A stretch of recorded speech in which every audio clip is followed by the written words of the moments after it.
अब घर बैठे जीतो 25 लाख रुपए, एक लंबी गाड़ी और साथ में 1 करोड़ रुपए जीतने का मौका, वो भी बिना कुछ करे। अब ये बातें सुनकर आपको बहुत ज्यादा खुशी हो रही होगी, लेकिन सॉरी टू से अगर मैं आपको सच बताऊं तो यहाँ पर आप एक स्कैम का शिकार हो चुके हो। जी हाँ दोस्तों, एक ऐसा ही स्कैम आज के टाइम पे व्हाट्सएप के जरिए काफी तेजी से फैल रहा है, जिसमें यूजर को यानी आपको मुझे नकली लॉटरी का विनर बताकर उससे पैसे ठग लिए जाते हैं। सो भाई मैं आपको बताऊंगा कि ये पूरा स्कैम क्या है, इससे आप कैसे बच सकते हैं। और भाई ये स्कैम ना व्हाट्सएप के जरिए ऑल ओवर इंडिया में हर स्टेट में फैल रहा है। तो आपको इस वीडियो को अपने व्हाट्सएप ग्रुप में, फैमिली मेंबर्स में, रिलेटिव्स के साथ ज्यादा से ज्यादा शेयर करना है, ताकि आप तो इस स्कैम से बच सको, साथ ही में और लोगों को भी अवेयर कर सको। सो भाई अगर वीडियो पसंद आ जाए तो चैनल को सब्सक्राइब कर देना, बाकी आपका मन है। चलिए आज की वीडियो शुरू करते हैं। सो भाई अगर मैं इंडियन टेलीविजन के सबसे बड़े गेम शो की बात करूं तो वो है केबीसी यानी कौन बनेगा करोड़पति। और केबीसी को बॉलीवुड इंडस्ट्री के 2 बड़े सुपरस्टार ने भी होस्ट किया था, अमिताभ बच्चन और शाहरुख खान। अब भाई केबीसी में जाकर 7 करोड़ रुपए जीतने का सपना तो हम सभी ने देखा है। ऐसे में एक दिन आपके पास व्हाट्सएप पर मैसेज आता है कि आप लॉटरी जीते हैं, 7 करोड़ रुपए का इनाम जीत गए हैं और केबीसी में सिलेक्ट हो गए। तो भाई हम लोग तो अपना दिमाग चलाना ही बंद कर देते हैं और भावनाओं में बह जाते हैं। तो भाई इसी तरीके से ये स्कैम फैलता है। अगर आपने केबीसी शो को देखा होगा तो उसमें अलग अलग तरीके से पार्ट होते हैं, जिसमें एक पार्ट होता है घर बैठे जीतो जैकपॉट, जिसमें ऑडियंस के पास ये ऑप्शन होता है कि वो घर बैठे बैठे इनाम जीत सकते हैं। और भाई लोग स्कैमर के द्वारा किए गए व्हाट्सएप मैसेज को घर बैठे जीतो जैकपॉट का मैसेज समझ लेते हैं और वो इस स्कैम में फंस जाते हैं। अब भाई सॉरी टू से, लेकिन इंडिया के अंदर बहुत सारे ऐसे लोग हैं जो इलिटरेट है और अनएजुकेटेड है और इसी चीज का फायदा उठाते हैं ये स्कैमर। ये स्कैमर्स उनको व्हाट्सएप पर मैसेज करते हैं, जिसको बढ़ावा देता है इंटरनेट। अब भाई सस्ते इंटरनेट को आए हुए इंडिया में कुछ ही समय हुआ है और इस चीज की जानकारी ना होना कि कौन सी चीज सही है, कौन सी चीज बेकार है, इन स्कैमर्स को और ज्यादा बढ़ावा देती है। लेकिन भाई ये सब तो ठीक है, इससे भी एक बुरी चीज है, वो है इंसान का लालच। इंसान का लालच उसे अंधा बना देता है और इस स्कैम में फंसा देता है। इंसान लालच में आकर ये ध्यान ही नहीं देता कि वो जो चीज कर रहा है वो सही कर रहा है या फिर गलत कर रहा है, और इसके कारण पढ़े लिखे लोग भी इस स्कैम में फंस जाते हैं। सो भाई इतना जानने के बाद अब जब भी आपके पास व्हाट्सएप पर स्कैमर का मैसेज आएगा कि आप 25 लाख रुपए जीत चुके हैं, तो आई थिंक आप स्कैमर के इस मैसेज पे जरूर हंसेंगे। सो भाई याद रखो कि लालच बुरी बला है और आज के इस टाइम में यार कोई भी चीज फ्री में नहीं मिलती है, तो 25 लाख रुपए कोई भी फ्री में कैसे दे सकता है। अब भाई हमारा पड़ोसी देश पाकिस्तान काफी चीजों में माहिर है, जैसे वर्ल्ड कप में इंडिया से हारना, गधों को दूसरे देशों में बेचना और इन्हीं के साथ 2 नंबर के काम को 1 नंबर से करना। अब भाई केबीसी की आड़ में स्कैम करने वाले लोग हमेशा आपको व्हाट्सएप पे ही मैसेज करेंगे, क्योंकि ये लोग पाकिस्तान से होते हैं। अगर आपने ढंग से उस नंबर पे ध्यान दिया हो तो वो नंबर +92 से स्टार्ट होता है, जो पाकिस्तान का कंट्री कोड है। भाई पाकिस्तान से इंडिया में कॉल करना काफी महंगा पड़ता है, इसीलिए वो लोग व्हाट्सएप पर मैसेज करते हैं। अब ऐसा करने से एक तो उनकी मेहनत कम होती है, साथ ही में उनके पैसे भी बच जाते हैं। अब भाई यहाँ पर सोचने वाली बात ये आती है कि वो लोग हमें ही क्यों ठगते हैं, हमें ही अपना निशाना क्यों बनाते हैं। तो भाई इस चीज के पीछे 3 सॉलिड रीजन है। अब भाई इसका पहला रीजन ये है कि हम लोग पड़ोसी देश हैं, इसीलिए हमारी बोलने की भाषा और सोच काफी ज्यादा मिलती जुलती है, इसीलिए वो लोग इंडियन ऑडियंस को टारगेट करते हैं। अगर वो किसी इंग्लैंड के बंदे के साथ ठगी करेंगे तो ऐसे में उन्हें पूरी स्क्रिप्ट लिखनी होगी कि किस बात पर उसे ठगेंगे, मैं कैसे उसे लालच दे सकता हूँ, कैसे उसके साथ स्कैम कर सकता हूँ। और अगर 1% वो इंग्लैंड के बंदे से पैसे ठग भी ले तो वो अपने बोलने के तरीके से, अपनी भाषा से पकड़े जाएंगे।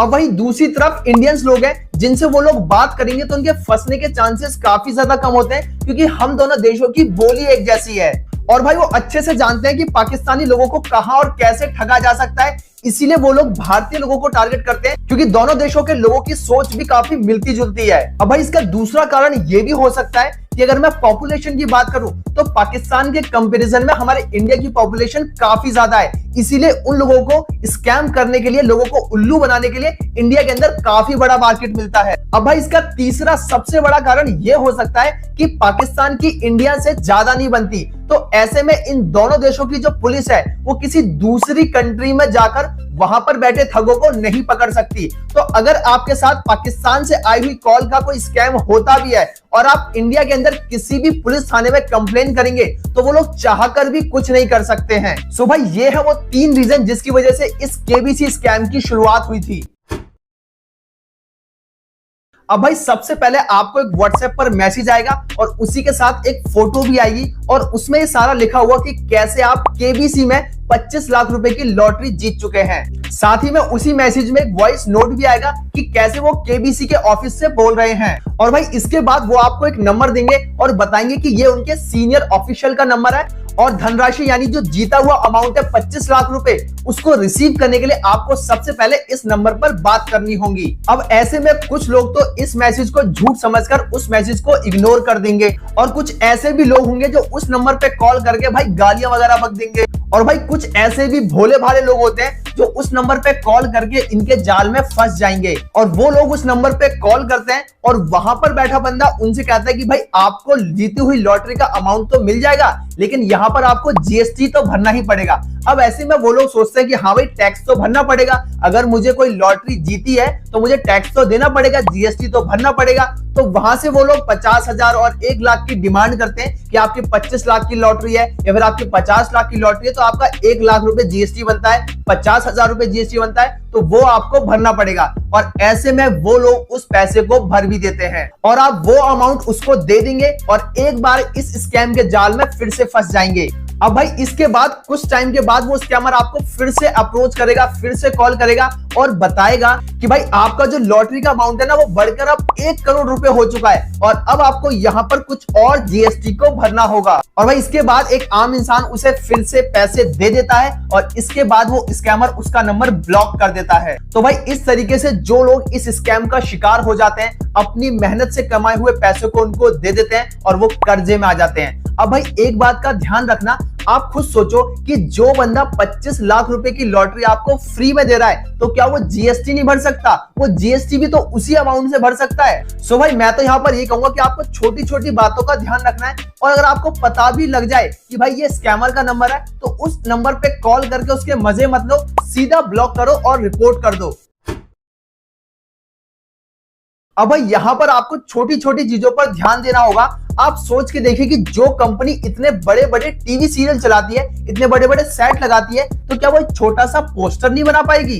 इतनी बड़ी कंपनी को ऐसी क्या ही दिक्कत होगी कि वो नेशनल टेलीविजन पर अपने विनर को घोषित नहीं करेगी और आपको इंडिविजुअली व्हाट्सएप पर मैसेज करके वॉइस नोट भेज के विजेता घोषित करेगी? सो भाई आपको इन छोटी छोटी चीजों को ध्यान देना होगा अगर आप इस तरीके के स्कैम से बचना चाहते हो। सो भाई आपको यहाँ पर ये समझना होगा कि इंटरनेट पर पाई जाने वाली हर चीज सच नहीं होती है। अगर कोई भी आपको इंडिविजुअली व्हाट्सएप पे टेक्स्ट मैसेज पे मैसेज करके कोई चीज बता रहा है तो आपको खुद से पहले वेरीफाई करना होगा, खुद से पहले चेक करना होगा कि वो चीज सच है या फिर झूठ है। अब भाई हमारे समाज में इलिटरेसी बढ़ने के कारण कुछ लोग इस तरीके के मैसेज को और लोगों को फॉरवर्ड कर देते हैं जिसकी वजह से पूरे समाज में एक अंधविश्वास बढ़ता जा रहा है।